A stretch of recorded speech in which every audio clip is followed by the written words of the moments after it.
Yeah, I was a student at the Cornell MFA program from 92 to 95.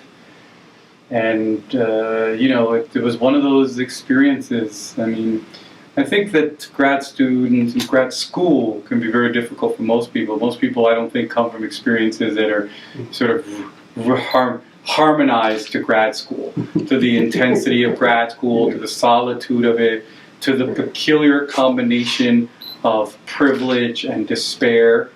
I think that there's also something very teleological about grad school, where when I was an undergrad, the purpose was education. When I went to grad school, the purpose was to somehow reach your apotheosis as an artist, to produce your book, to somehow get a book deal.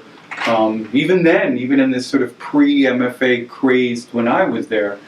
But my memories of my MFA program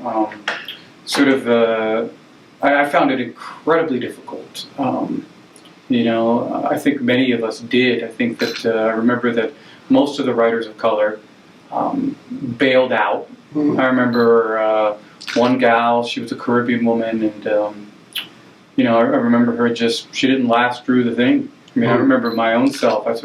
By the last year, I had checked out completely in a way.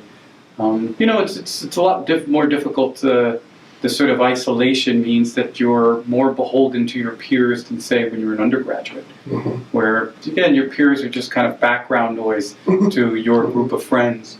But there was also remarkable individuals there, people who were super interesting and really very important, very important for me. There was a Diné writer, a Navajo writer, his name was Irvin Morris. Irvin was very important to me. He was both an important friend, but also someone who came out of a community.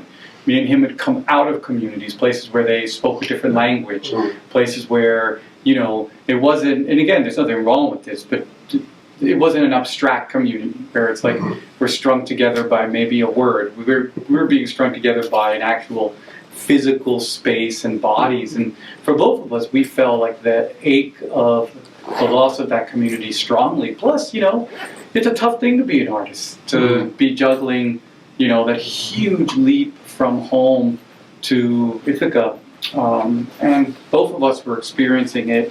He was in many ways wrestling with how does you create art when he has these two languages. He has this Diné language, he had English. He had experiences that I think were very difficult for realist fiction to sort of pick up. I mean, the realist mode is wonderful for a lot of sort of mid-road bourgeois type stuff, but for someone like Irvin, I think it was he had a long wrestle with it, and it was good to have someone there who was sort of doing the same thing.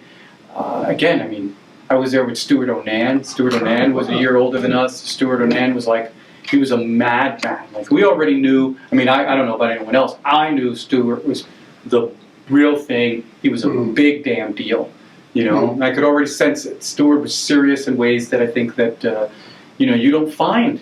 I would argue, I haven't found a young MFA student these days who had Stuart's colossal seriousness then. I mean, Stuart was it. He was a good guy, and he was just a fun lunatic.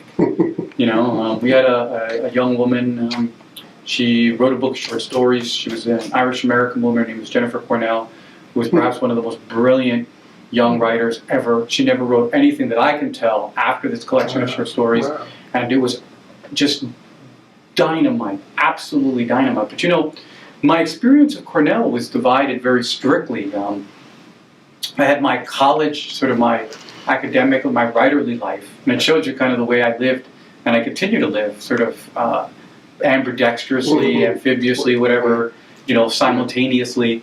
I had my academic sort of life where I was meeting people like Irvin, I was meeting people like Stuart Onan, and people like Susan Choi, and people like Peter Rock. Pete was a dear friend and someone who was outside of all the writing programs and still was a very serious, dedicated writer, and I used to read everything Peter wrote. Until you don't talk to him about it. He was just really smart, just colossally sensitive writer. And then there was this other side where I'm a kid of African descent, I'm a Caribbean kid, I'm a Latino kid, and I was running with the entire Black and Latino student universe. And I have to tell you, neither side connected in any way. Neither side connected in any way. And, and I think for me, I think everyone learns to survive these things and learns how to thrive. And sometimes we go deeper into our world. We become more writers than we've ever been. We kind of knit more closely to our peers. Other times, of course, we need something else. We need something to leaven it, something to mitigate it, to mediate it.